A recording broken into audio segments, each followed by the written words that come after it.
एक कवि की दो पंक्तियां बहुत ही खूबसूरत है। मिल लिया करो सभी से हंसकर, जब तक सांस ले रहे हैं जी रहे हैं तब तक ही बसेरा है। जी जे लोहान चैनल पर मैं आपका स्वागत करती हूँ।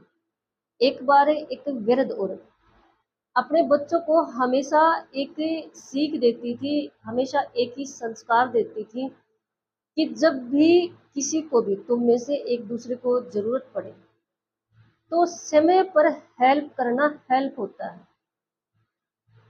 समय निकल जाने के बाद अगर हेल्प की जाए तो वो सही मायने में हेल्प नहीं होती। हमेशा ही सिखाती थी। उसके 6 बच्चे थे। बात बहुत पुरानी है, उस समय पर इतने बच्चे होते थे।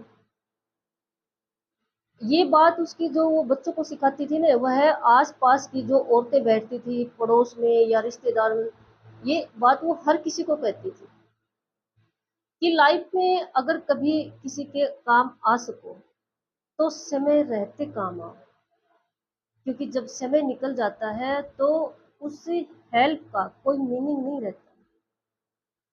फेमस थी उसकी यह बात, हर कोई जानता था कि ये औरत इस बात के लिए काफी प्रसिद्ध थी। जब उस औरत का अंत समय आया, उसने अपने बच्चों से बात की और उसने अपने बच्चों से कहा कि मेरी तबीयत ठीक नहीं है, मुझे काफी पेन हो रहा है। पेट में उसके ज्यादा पेन हो रहा था। मैं आपको एक सच्ची घटना बता रही हूँ। मुझे काफी पेन हो रहा है। हर बच्चे ने ये सोचा कि चलो कल चलते हैं। अकेली तो नहीं थी वो औरत, उसके पास बहू थी, उसके पोता पोती थे। लेकिन जितनी बार भी उसके बच्चों ने उससे बात की, हर बार उस औरत ने यही कहा कि मुझे पेन है, मुझे आराम नहीं है, मेरी तबीयत खराब है। ज्यादा यहाँ पर बच्चों की मिस्टेक देखो नोटिस नहीं हो रही है, क्योंकि ये सोचना भी घर में बहू है बच्चे हैं, ऐसी बात तो है नहीं कि भी संभाल ना होगी। लेकिन बच्चों ने सोचा कि कल चलते हैं,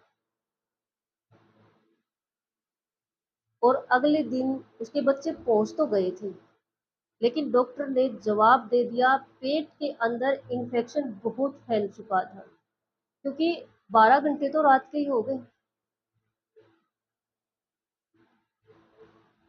एक ऐसी औरत है जो हमेशा ये सीख देती थी कि समय पर हेल्प करनी चाहिए।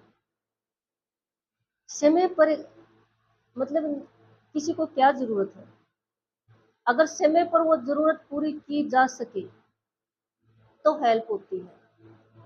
समय निकलने के बाद तो फिर वो हेल्प का कोई मीनिंग नहीं होता है। अब उस औरत की तो डेथ ही होगी, वो तो दुनिया छोड़कर ही चलेगी। बहुत सारे ऐसे एग्जाम्पल भरे पड़े हैं, ये तो मैंने आपको रियल स्टोरी बताई है। 3 इडियट फिल्म आपने देखी होगी, एक एग्जाम्पल हम इस फिल्म का ले सकते हैं। वो तीनों दोस्त जब में मिलने का वादा करते हैं कि भी हम इतने सालों बाद मिलेंगे, सिर्फ ये देखने के लिए कि हम में से कामयाब कौन सा ज्यादा हुआ। और इतने दिनों तक वो अपने जो लाइफ में इतने बिजी हो गए कि एक दूसरे की खबर नहीं लेते हैं। एक ही एग्जाम्पल मैं आपको और बताती हूँ। एक बार 3 दोस्त ऐसे ही पढ़ाई कंप्लीट करते हैं साथ रहकर, और फिर तीनों ये वादा करके चले जाते हैं वहां का, जिस शहर में वो पढ़ाई करते थे वहां पर एक रेस्टोरेंट था जो काफी फेमस और काफी महंगा था। तो तीनों इस बात का वादा करके चले जाते हैं कि हम आज से 20 साल बाद डेट फिक्स कर देते हैं, इस होटल में खाना खाएंगे, और जो लास्ट में आएगा, जो लेट होगा, टाइम फिक्स कर देते हैं, जो इस टाइम से लेट आएगा वह इस होटल का बिल पे करेगा। जब 20 साल बाद वो तीनों दोस्त मिलते हैं ना, तो उनमें से एक दोस्त की डेथ हो चुकी थी। बिल पे तो उस जिसकी डेथ हो गई थी उसके लड़के ने कर दिया। वो अपने लड़के को बता के गया था ये टाइम ये डेट। लेकिन एक सोचने की बात है, हम एक टारगेट पूरा करने के लिए, एक लक्ष्य पूरा करने के लिए अपनों को टाइम दे देते हैं। जो अपने हैं, अपने रिश्ते हैं, अपने फ्रेंड हैं, अपना परिवार के सदस्य हैं। हमारे हाथ में है क्या टाइम? एक सोचने की बात है। यही मेन बात है कि क्या टाइम हमारे हाथ में है? जो टाइम हमें फिक्स कर रहे हैं, जो टाइम में हमें सोचते हैं कि भी बाद में मिलेंगे या ये काम बाद में करेंगे, हमारे हाथ में नहीं है। हमारे हाथ में सिर्फ बाद में रह जाता है पश्चाताप। इसके साथ मैं एक बात और कहना चाहूँगी कि कई पेरेंट्स ऐसे होते हैं कि बच्चों की परवरिश ऐसे करते हैं कि उनको अपने बच्चों से अलग पूरी दुनिया में कुछ दिखाई नहीं देता। बच्चे फिर बिजी हो जाते हैं अपनी लाइफ में बड़े होकर, और फिर ऐसे पेरेंट्स को पेन होता है।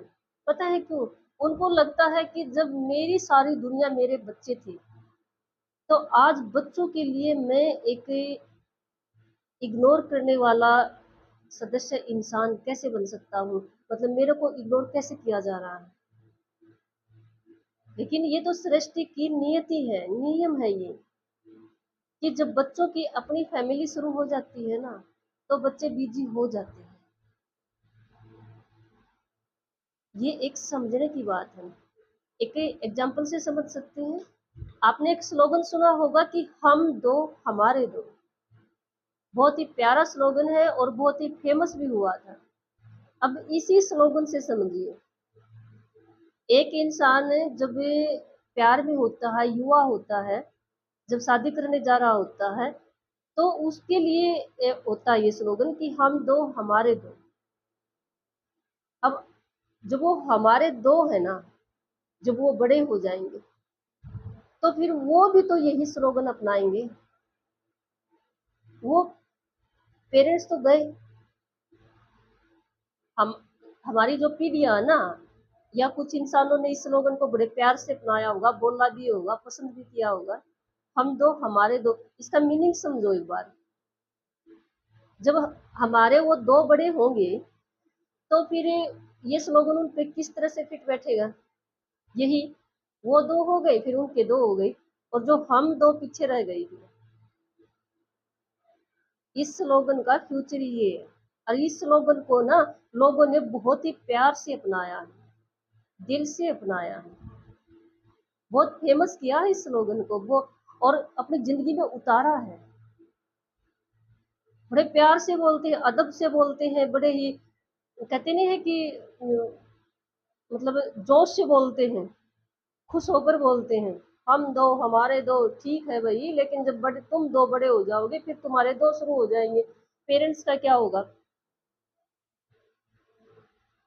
ये स्लोगन लोगों ने अपनाया है रियल में।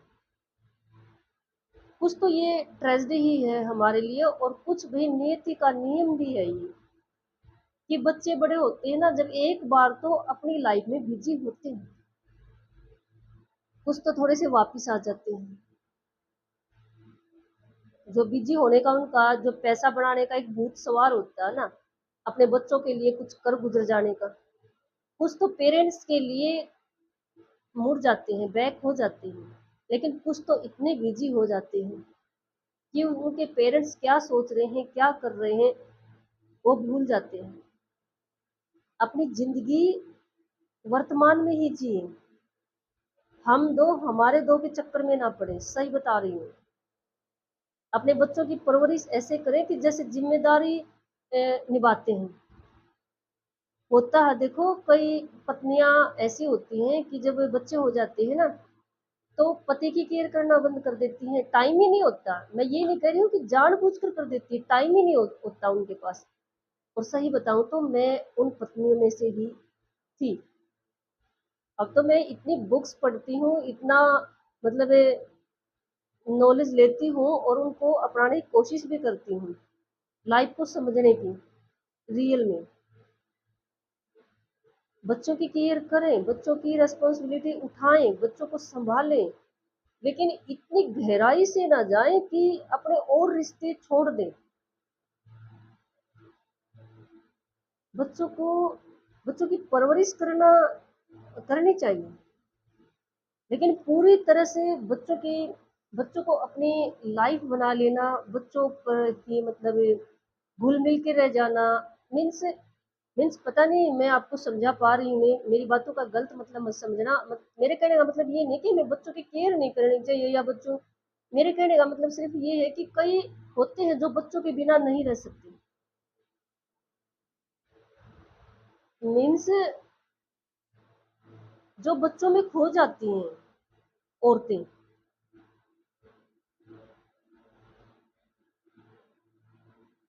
बच्चों की केयर करें, संभाल करें, परवरिश करें, हमारा हक भी है, लेकिन अपने और रिश्ते भी साथ लेकर चलें, कन्फ्यूज ना हो। एक एक जिम्मेदारी को निभाते निभाते अ, अपने जैसे पेरेंट्स की जिम्मेदारी है, अपने हस्बैंड की जिम्मेदारी है, इनको भूले ना, इनको भी साथ लेके चले, इतना बिजी ना हो जाते हैं कई बार। और फिर जब हमारे दो अपने दो के चक्कर में पड़ेंगे ना, फिर पेन होता है ऐसे पेरेंट्स को। तो परवरिश ऐसे करें कि अ, जिम्मेदारी निभा लें और अपने बाकी के रिश्तों को भी साथ लेकर चलें।